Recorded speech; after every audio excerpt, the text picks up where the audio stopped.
Good morning, good afternoon, good evening. You're listening to That Infernal Noise, now part of the Mental Health News Radio Network.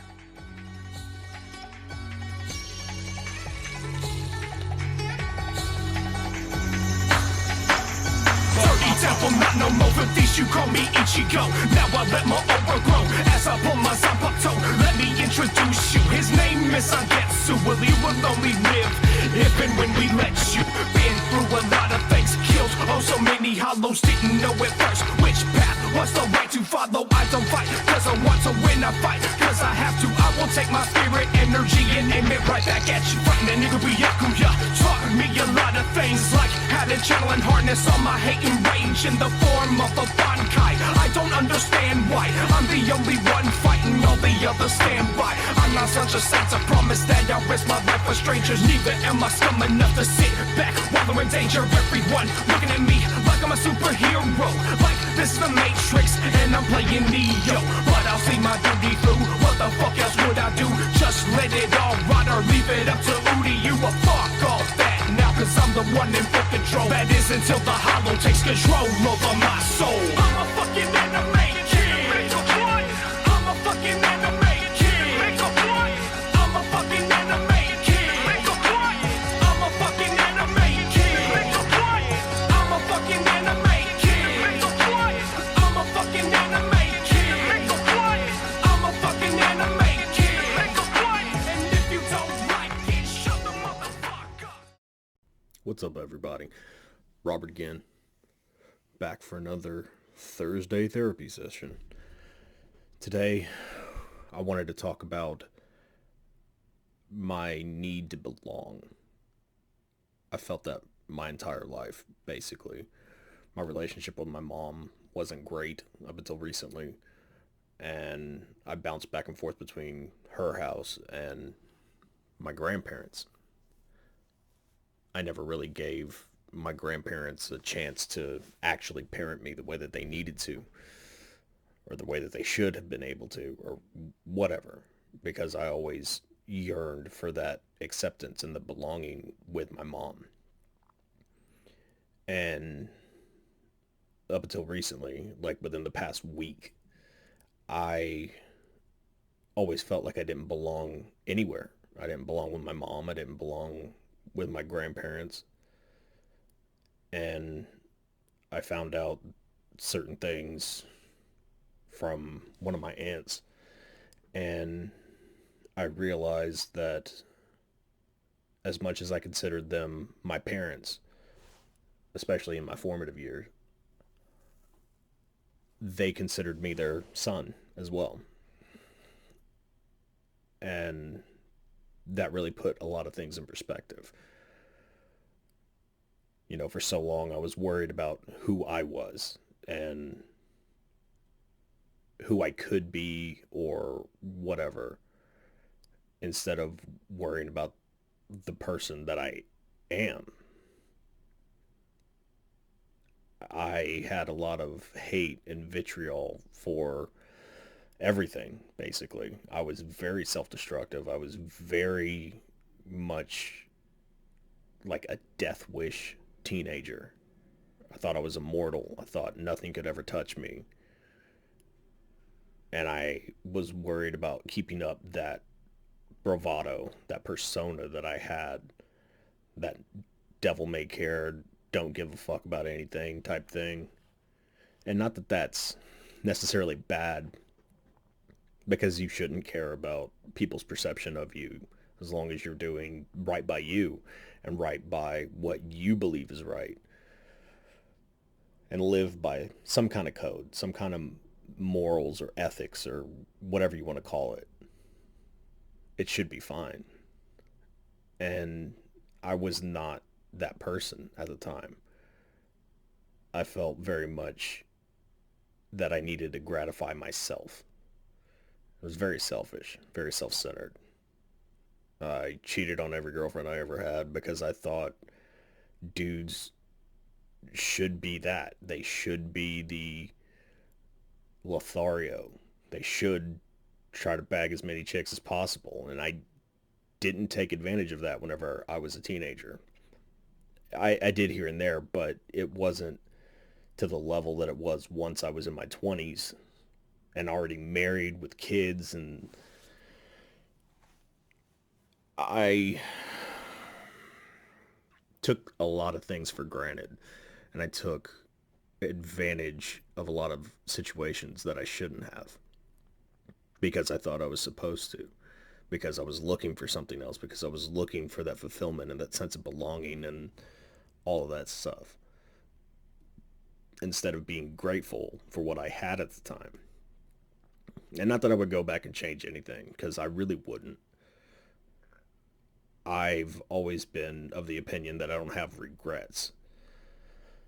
And I don't, per se, but I do in the aspect that I should have handled things more like an adult, more like a real man, as opposed to the way that I did handle things at the time, and not be so focused on myself and be more focused on my kids, my wife at the time, all that stuff. And I've even had conversations with my older two and my ex-wife about all of that. Just apologizing for not being what I should have been and only focused on what I wanted to be, or what I wanted to do, rather, not what I wanted to be. I've always been a caring person, so much so that it caused a detriment to me and my mental health, because I was more focused on taking care of everybody else than taking care of myself. And I got taken advantage of a lot by a lot of people. And again, I don't regret it, but I put the focus on the wrong part of my life at that time. I was more worried about taking care of everybody else as opposed to doing what I knew was right. And what I knew was right was taking care of my kids and my family. I've always been afraid of judgment, afraid of the external perception of the person that I am. It was like, oh, he's a bitch, he's a pussy, he wears his heart on his sleeve, yada yada, whatever. Because I've been told that. Like, oh, you're a dork because you're into Star Wars, or you like Ninja Turtles, or you're an anime kid, or whatever. And I don't know why I was so concerned with that. It's not until recently that I've come out of the closet and been very open about my nerdy side. And I don't say it with a negative connotation. I consider myself to be very intelligent. I consider myself to be very well spoken, and I hid that part as well because I didn't want anybody to think that I was talking down or that I was acting like I was better or whatever, instead of trying to lift people up and bring them, as egotistical as it is to say, to my level. I lowered myself to theirs. And it's very difficult for me even now, with the year of therapy under my belt and everything else that I'm doing to try to better myself, to not fall into those same patterns, because I've done it for 37 years. I always try to make everybody else happy. And now I'm getting to the point where I just want to make myself happy, but in a good way, not in the self-gratification way where I'm only concerned with what I want and what I want to do, or however you want to phrase it. I didn't care about relationships that I destroyed, be it friendships, romantic, whatever. I didn't care then. I care now. I mean, I always kind of cared because I've never personally liked hurting anybody, as vindictive as people say I have been or whatever. It's not the real me. The real me is the one that wants to take care of everybody, is the one that wants to be there for everybody, be the shoulder, be the rock, whatever. And I lost sight of that for a very long time. I was playing this character that I wasn't fulfilled being. And I think a lot of us do that. A lot of us exude this persona that's not really us. There's very few people I met that are 100% themselves 100% of the time. It's very seldom, very, very seldom, and it's unfortunate. But it's because we've been told our entire lives we shouldn't be like this. Oh, suck it up. Oh, you shouldn't be into all this nerdy shit. You look like a fucking dork and whatever. Make fun of because of the clothes we wear or the piercings we have, tattoos, beard, everything. I've been made fun of for fucking everything. I didn't want to get glasses for the longest time because I was worried about the judgment of it. Granted, I don't really need them, but it's very freeing to be this point in my life. And I know I say that a lot. It's gratifying to finally get to a point where people see me as the person that I want to be, not the person I pretended to be. I had a conversation with my mom last week after I talked to my aunt, and I was before, and she just told me she's very proud that I'm back to the caring, loving, giving person that I was whenever I was a child. Because as a child, you're your most authentic self. There's no bravado that's needed. You haven't been jaded by life. You haven't had everybody beat you down and tell you what you can and can't be. And I'm trying to get back to that point. And I'm mostly there, but there's still some times where I slip and regress and start worrying about shit like that. And it's not fun. It sucks because I feel myself slipping back into it, and then that just creates a whirlwind of everything negative. And I don't want to be that. I don't want to be the guy that's concerned with everybody else's opinion or whatever. I mean, yeah, there's certain instances where you need to take the feedback. You need to be able to hear somebody's opinion of you and grow from it, learn from it, whatever. And I've gotten to that point. And I've gotten to a point where I can express myself and not feel like I'm attacking people because of the judgment that they'll give me based on the feedback that I give them.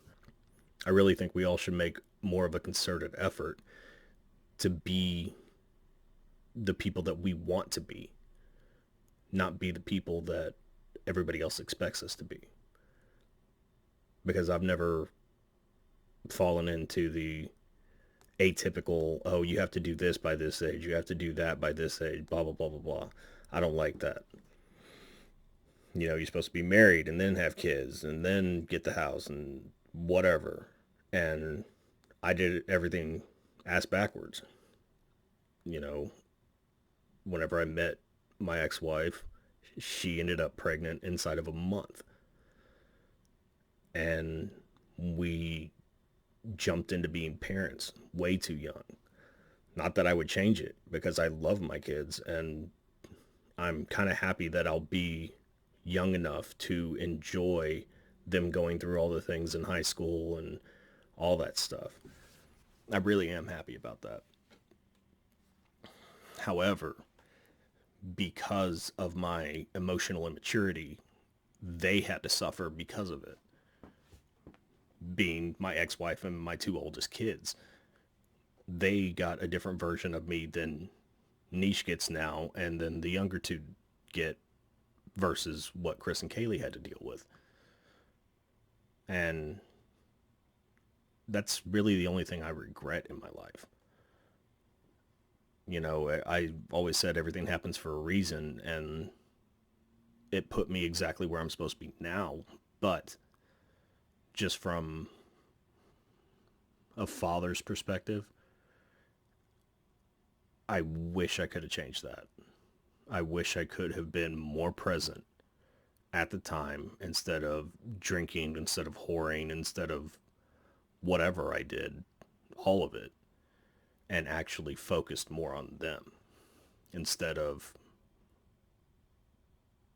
wanting to have a life in music or going to shows or getting drunk or hanging out with my friends or trying to network or whatever.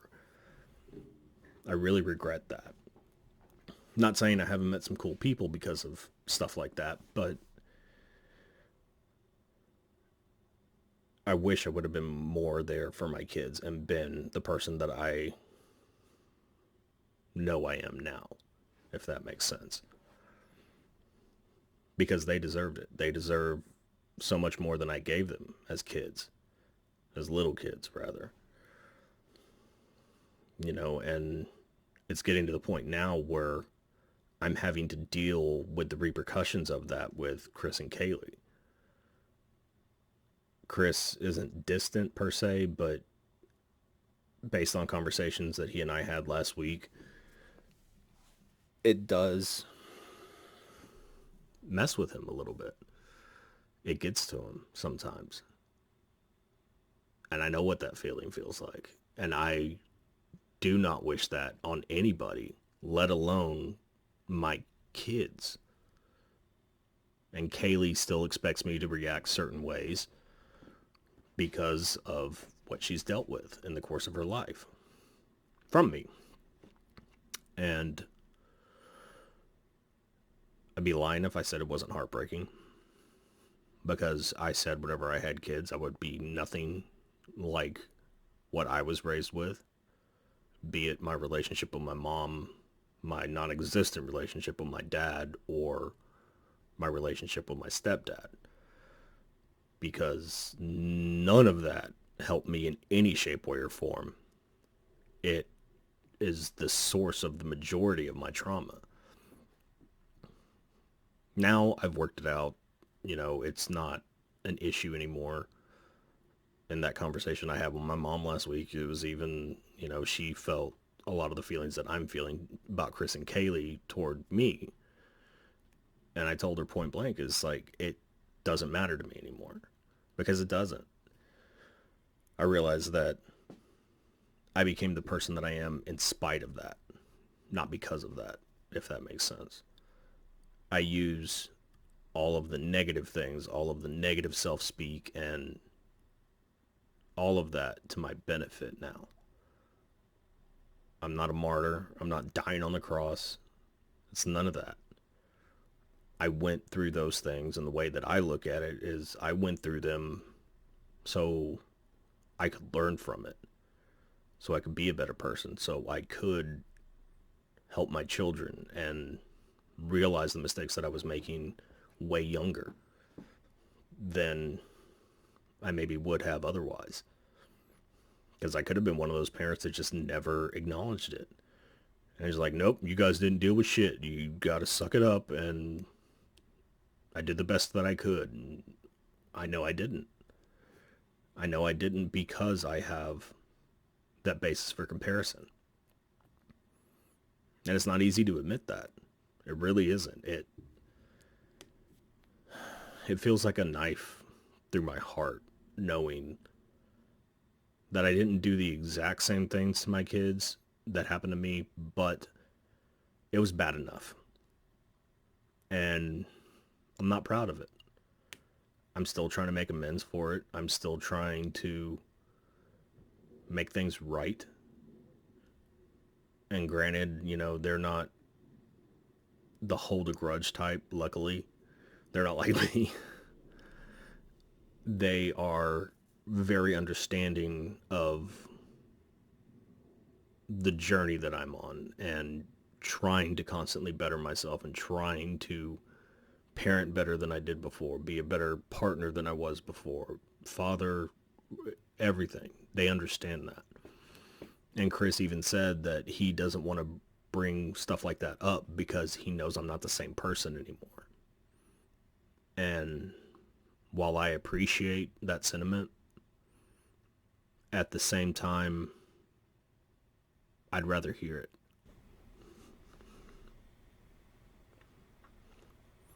Because I would rather know that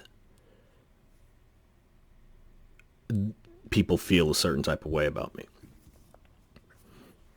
And not because I'm worried about judgment or anything like that. It's more so that if I don't have the information, I can't better myself. And it may sound self-righteous of me or whatever, but I don't really care at this point. It's like, I want people to tell me whenever I screw up.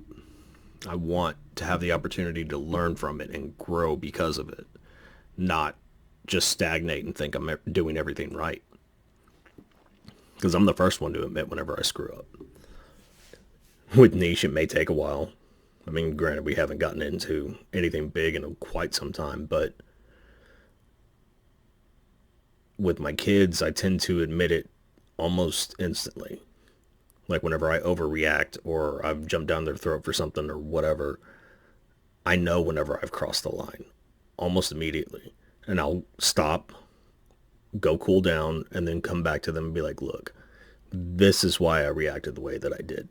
It wasn't right. I'm sorry. I shouldn't have handled it that way. And I'm sure they can only hear that so many times before they're just like, fuck you, Dad. And I get that.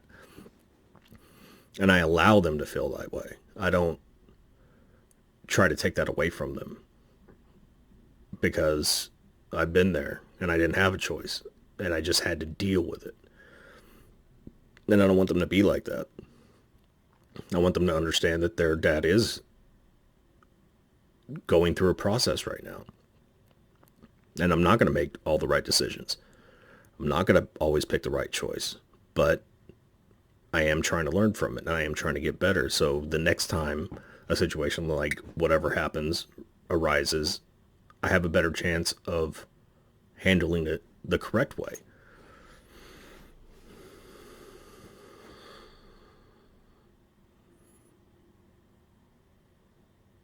Because for so long I thought I had to be the hard ass. I thought I had to be the rock and all this shit that, yeah, as a father you do have to do stuff like that because your family is looking to you for guidance and for leadership, or however you want to phrase it. But I've learned recently that they also need to see the vulnerability. They also need to see you fucking up. You know, I always quote Star Wars, and there was a line in, I think it was The Last Jedi, where Yoda, his Force Ghost, is talking to Luke, and he was like, you didn't heed what I said. I'm not going to do the voice. You didn't heed what I said. You didn't pass along what you learned. He was like, yes, success, triumph, all that stuff, you do pass on. But failure,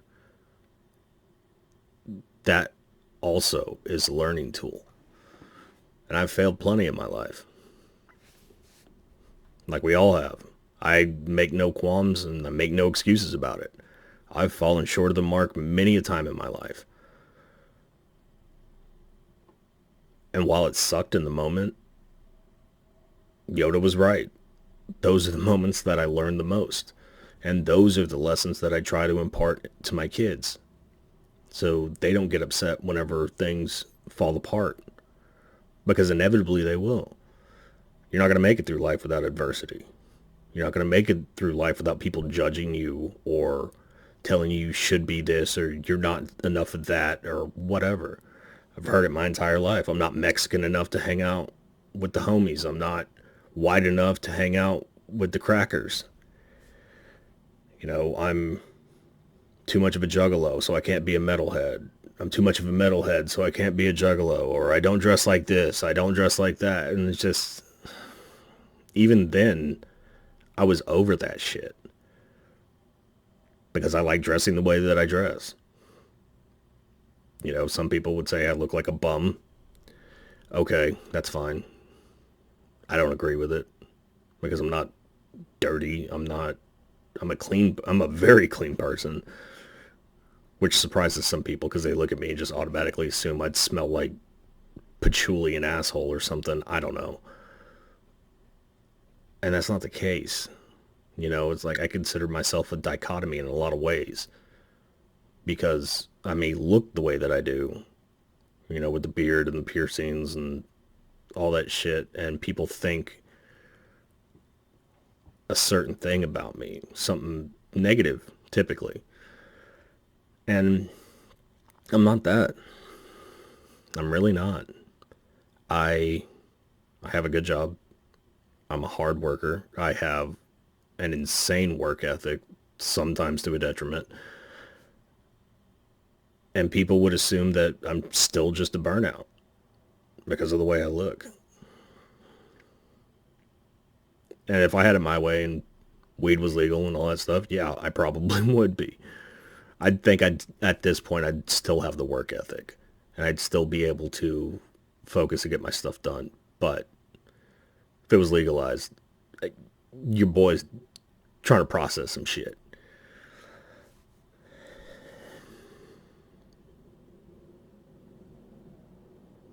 And then I don't like stereotypes. You know, it's like, oh, you don't speak Spanish, so you're not Mexican. Okay. My family's last name is Pina Perez. I have Lopez. I have fucking everything on my Mexican side. But yeah, I'm not Mexican. I like to say that I grew up Mexican in the aspect that I grew up in a very religious family. Every Sunday, my grandmother was getting together with all of her sisters, and they were all popping shit, just laughing and having a good time. And I remember seeing that. And that's how I am now. Family is the most important thing to me. Always has been. Probably always will be. Whenever we all get together, you know, whatever issues we may have are put to the side and we enjoy each other's company. Period. You know, and even with the family that I've built, with my friends and with my wife and my kids, it's the same thing. You know, in those few hours that we get to spend together, it's all that shit's at the door. Yeah, we might talk some serious shit and get things off of our chest, not necessarily with each other, but, you know, just about life. But once we get it out, it's out. And then it's back to, oh, this dumb motherfucker. And just busting balls and talking shit because that's what we do. That's what makes us laugh. That's what makes us happy because that's how we grew up. You know, and people assume so many things about so many people. And I hate the phrase, don't judge a book by its cover, because I feel like it's so overused, but it's apropos. It really is. I try not to judge people based on what I see up front. I judge people by the vibe that they give off. I judge people by what they incite in me. Because there's a lot of people that I didn't think I'd be friends with in general. Some through music, some through professionally, whatever, just because of that whole initial impression. And I'm sure a lot of people have thought that about me. I mean, shit, one of my best friends thought I was a douchebag whenever he met me because he didn't know me. Not that he was wrong,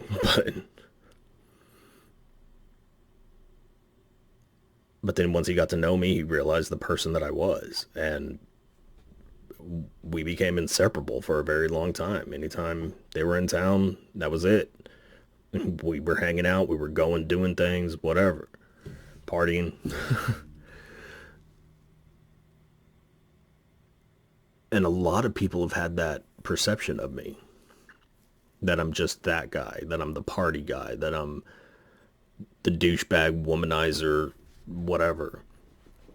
And while that has been true at times, admittedly, it's... a lot of it was a pose. Not that I wasn't doing the stupid shit, because I absolutely was, because I wasn't grown up yet. And I'm not saying if you have an open relationship or if you do whatever, as long as it's agreed upon and everybody's cool with it, 100% go for it. I don't judge. But that wasn't my case. Well, sort of, but it's a whole nother story. Anyway, I've gotten to a point where I just don't care about judgment, is the bottom line. I don't worry about the perception. I don't worry about, oh, what are people going to think if I'm doing a podcast? What are the professional people going to think? What are the hardcore people that I know that are coming up in music or whatever, or that I came up with in music? What are they going to think? Are they going to think I'm soft now? Are they going to think I'm a joke or whatever? And what does it matter? Why am I not allowed to be a multifaceted person? Everybody has multiple sides to them. And I'm one of them. You know, I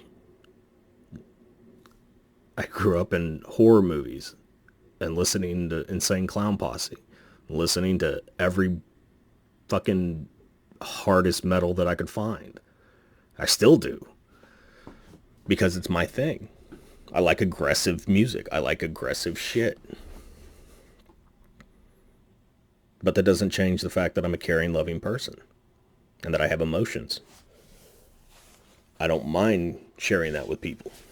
I don't mind showing that to anybody anymore. I used to hide it because I didn't want emotions. Because I felt like they made you weak. And I realize now, at the point I am in my life, it's the exact opposite. Showing emotions show that you're strong. As long as it's not one-dimensional and all you do is get angry and start fights with people. That's not emotion. That's just anger. Well, anger is an emotion, but you get what I'm saying. And it's very difficult to break all of those things. It's very difficult to not want to lean in whenever everybody tells you you're this, that, or not enough this, not enough that. And we need to consciously try to not do that and stay true to ourselves. Because I've noticed the more true to myself that I am, the more content and happy that I am. There's no questioning. There's no, well, I don't know. I don't get that feeling in the pit of my stomach where it's just like, I don't think this is right, but I got to go through with it. It's very much a vindication of everything that I've felt in my life. Where it's just like, oh yeah, I should be into this, or I should do this. Everybody else be damned. I'm not doing it for them. I'm doing it for me. Nobody else is paying my bills. So what do I care?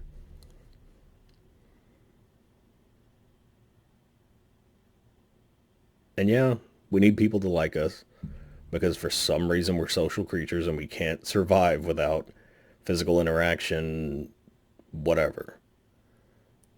Which is the ultimate fuck job because a lot of people are assholes. But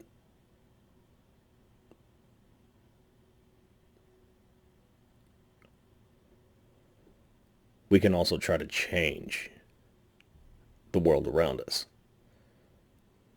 Be it change ourselves and you attract the people you want around you, or just try to be there for the people that you do know and try to help them be better people. Whether it's just listening, whether it's giving them advice, helping them out when they need it, whatever. Just being good to each other. And I think the world needs more of that. That's it for today, y'all. Remember, don't let the noise make you. You make the noise. Thanks for listening to this week's episode. If you like the show or know somebody who would, please subscribe and share to help us grow the show. You can follow us on all socials at thatinfernalnpc. You can listen on YouTube and Podbean at That Infernal Noise or anywhere else you get your podcasts. Please tune in next week. Same bat time, same bat channel.